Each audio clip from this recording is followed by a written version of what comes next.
Iran के पास परमाणु, जी हाँ, यही सवाल उठा है, क्या ईरान के पास परमाणु है?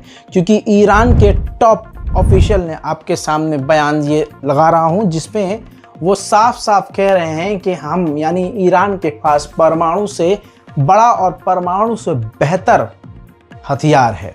दोस्तों, इसके बाद पूरे इलाके में सनसनी मच चुकी है कि ईरान के पास ऐसा कौन सा हथियार है।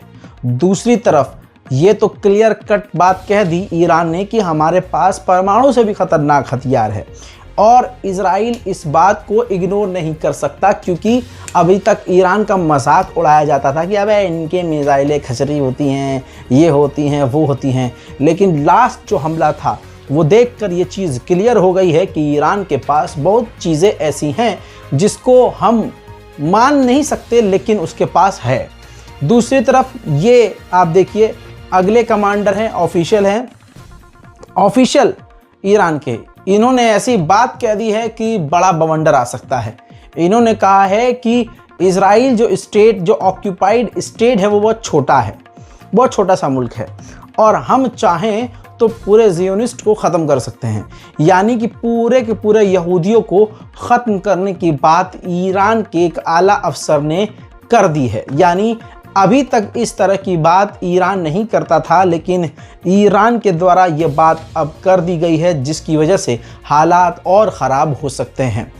सरजमीन इश्गाल शुदे फलस्तीन की तवस्सुत सहीनिस्ता शुदे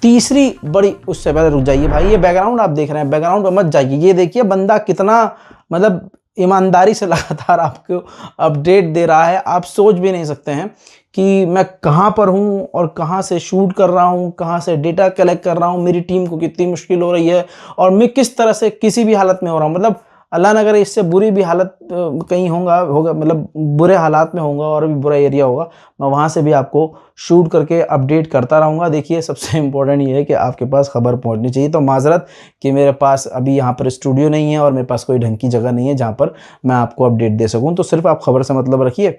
बाकी मैं आपको बता दूँ कि सबसे बड़ी बात यह है कि अमेरिका इजराइल की मदद के लिए इसलिए मैदान में उतरा है क्योंकि इजराइल को इंटरसेप्टर्स की कमी पड़ रही है। जी हाँ, इंटरसेप्टर्स यानी मिसाइलों और ड्रोन को रोकने वाले आयरन डोम और डिफेंस सिस्टम में लगने वाले मिसाइल और रॉकेट की कमी पड़ रही है, जिसकी वजह से अमेरिका इजराइल की मदद के लिए उतरा है। वहीं आपको ये भी बता दूं कि अमेरिका के पास भी इतने हथियार नहीं हैं कि वो यूक्रेन और इजराइल को एक साथ मिसाइल और रॉकेट दे सके। ये भी खबर आ चुकी है। हजरात, आप समझ सकते हैं कि हालात कितने ख़राब हैं, और ईरान से लड़ना अमेरिका और इजराइल के लिए आसान बात नहीं होगी।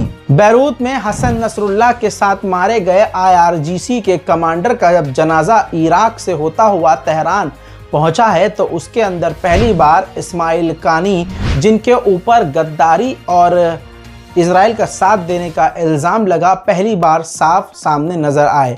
अभी भी जो इंटरनल रिपोर्ट्स हैं वो ये कह रही हैं कि उनको नज़रबंद ही रखा गया है और वो प्रोटेक्शन में ही हैं। ये सिर्फ इसलिए सामने उनको लाया गया है ताकि ईरान के ख़िलाफ़ जो प्रोपेगेंडा है वो फेल हो सके।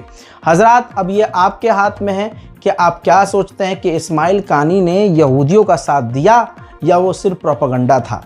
दोस्तों, आपके सामने प्रूफ ये है, देखिए।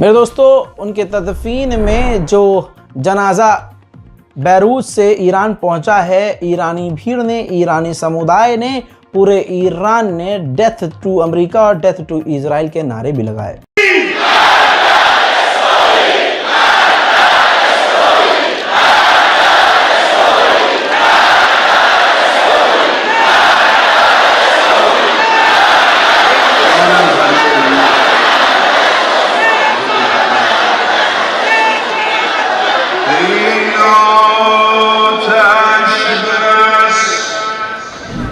हजरत मोहतरम, उधर ईरान फुल फॉर्म में आ चुका है। ईरान ने अमेरिका के तमाम युद्धपोत को धमकी दे दी है। ईरान ने कहा है कि हमारी रेंज में, अमेरिका के हमारे इलाके में जो युद्धपोत खड़े हुए हैं और हम पर नज़र रखे हुए हैं, वो सब अमेरिकी युद्धपोत हमारे निशाने पर है। अगर हमें भड़काने का कोई काम किया तो हम जवाबी कार्रवाई कर देंगे। उधर माइक्रोसॉफ्ट ने वार्निंग जारी की है कि ईरान ने गाजा की वजह से, गाजा के समर्थन में इजराइल के ऊपर सबसे ज़्यादा साइबर अटैक करना शुरू कर दिए हैं। लगातार बड़े अटैक इजराइल के ऊपर ईरान कर रहा है। हजरत मोहतरम, आखिरकार जो मैंने कहा था सच हुआ। ईरान के मिसाइलों के डर ने अमेरिका को इजराइल भेज दिया है। अमेरिका के फौजी इस वक्त इजराइल के अंदर थर्ड एयर डिफेंस सिस्टम के साथ तैनात हो गए हैं। कहा यह जा रहा है कि third air defence system America का अभी और भी कई यूनिट इजराइल पहुंचना है। उधर deputy prime minister of Azerbaijan Iran पहुंचे और ईरान के विदेश मंत्री समेत ईरान के आला अधिकारियों से मुलाकात करके अपने हालिया जो रिश्ते खराब हुए हैं उस पर बातचीत करके मामलों को सुलझाने की कोशिश की है। उधर मेरे दोस्तों, कट्टरवादी नेता इजरायली बेंजीवीर ने कहा है कि हमारे पास मौका है कि हम सांप के ऊपर चढ़कर उसकी गर्दन, यानी ईरान की गर्दन ही काट दे। हमारे पास ये बेहतरीन मौका है और नेतन्याहू को ऐसा फैसला लेना चाहिए। उधर इजरायली डिफेंस मिनिस्टर ने फिर से बात बदली है और कहा है कि हमारा अटैक बहुत जल्द ईरान पर होने वाला है और हमारा जो हमला होगा काफ़ी डेडली और काफ़ी ख़तरनाक होगा। हम हमला करेंगे ईरान पर, लेकिन इसका इफ़ेक्ट दूसरी जगह भी देखने को मिलेगा।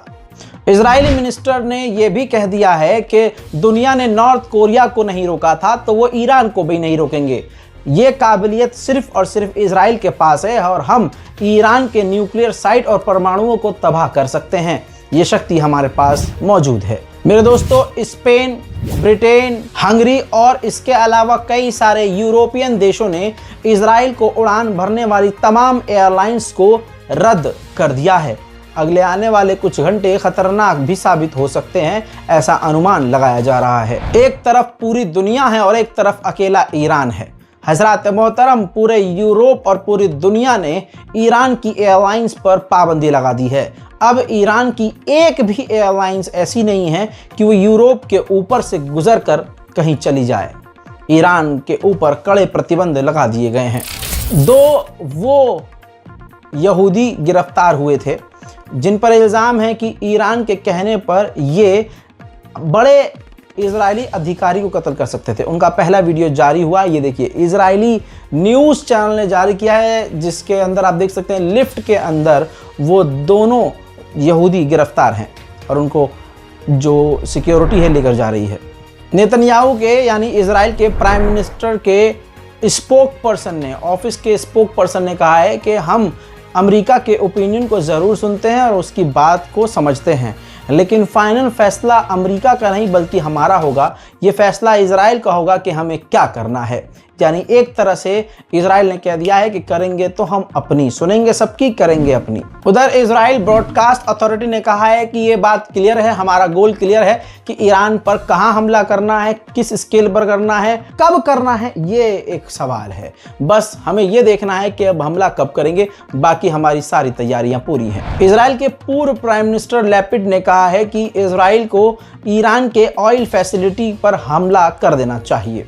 नेतन्याहू तेल अवीव ऐसे खुफिया अड्डे पर पहुंचे, तेल अवीव में जो है, जहां पर ईरान पर हमले की प्लानिंग हो रही है। कहा जा रहा है ईरान पर हमला इजराइल कंफर्म करेगा। जो अपडेट ताज़ा तरीन आया है वो ये कि इजराइल के टारगेट पर वो फैक्ट्रीज हैं जहां पर, वो जगह हैं जहां पर ईरान की ड्रोन फैक्ट्री है। ड्रोन के साथ साथ वो रॉकेट बना रहा है, मिसाइल बना रहा है। ऐसी तमाम फैक्ट्री के ऊपर इजराइल स्ट्राइक करेगा और साथ ही जो ईरान की ऑफिशियल सरकारी बिल्डिंग्स हैं उन पर भी इजराइल बड़े हमले करेगा। हजरात, ईरान के शुश्तार ऑयल रिफाइनरी में अचानक से धमाके की आवाज़ आती है और आग लग जाती है। कहा जा रहा है कि यह अटैक है। अभी तो बात घूम रही है, अटैक है या कोई हादसा, वो बात अलग है, लेकिन बड़ी बात यह है कि इसमें लोगों के मारे जाने की खबर है।